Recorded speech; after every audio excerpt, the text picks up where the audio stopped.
The presidential command issued the other night to put the importation of rice on the shelf puts foreign bought grain to be distributed on hold in the interim for the duration of the local harvest period. PTV correspondent Clazel Pardilia reports on an urgent stopgap measure and lifeline to pull the nation's farmers out of bankruptcy and outright perdition and resuscitate the local rice industry that has been put on the brink as well.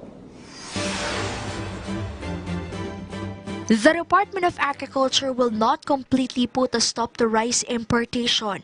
This was the announcement of Agriculture Secretary William Dar after a meeting with President Rodrigo Duterte yesterday. Hindi namin pinapa-stop. We are implementing the law. Let's give the law a chance to work meanwhile.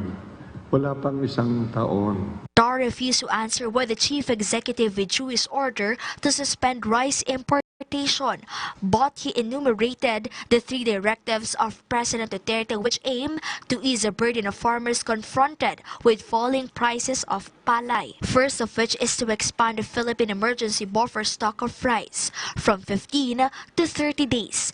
President Duterte ordered the National Food Authority to buy 20,000 bags of rice from the nation's farmer. This month, mabibili namin. In fact, sa 90 days, nakakabili kami ng 1.8 million bags.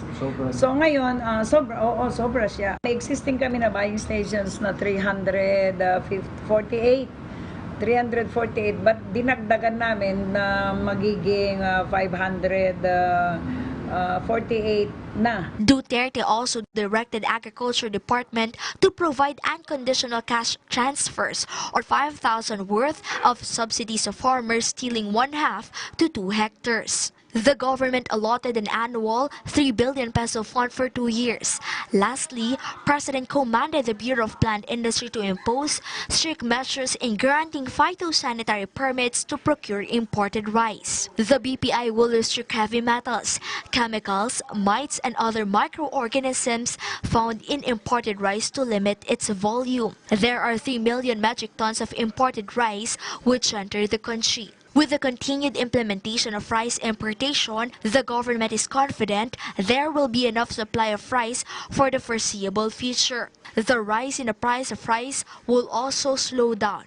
The Agriculture Department promised tariffs imposed on imported rice will be used for programs to alleviate the plight of Filipino farmers.